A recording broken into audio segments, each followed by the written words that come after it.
Kudret bilen görenler görüşüne hayrandır.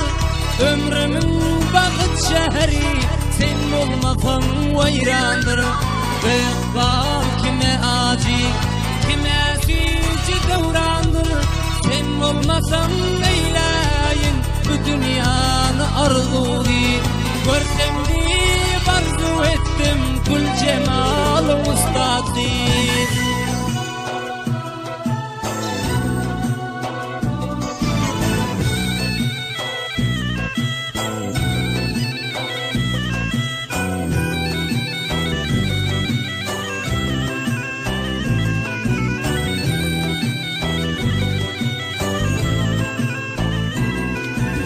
Akıldarlar an bolup sana ağzını açarlar.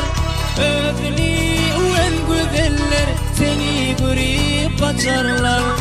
Aşık bülbüller seni gizlin silahı uçarlar. Çünkü mene ayttım sana bu koşkini arzugi.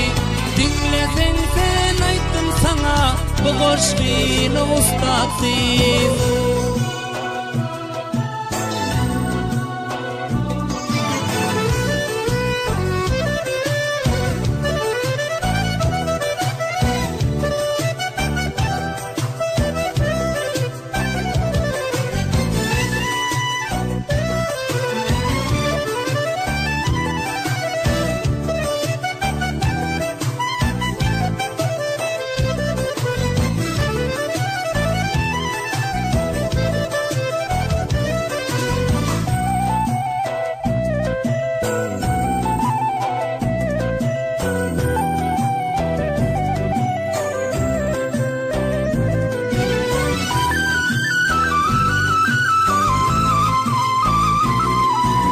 Bekbal kime acı, kime sücü devrandır.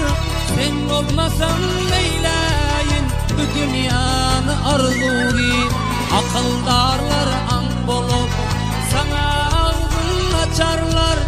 Özünü en güzeller seni görüp kaçarlar.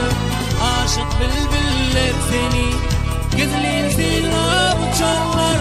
Dinlesen sen ayttım sana bu koşkini ustaksız.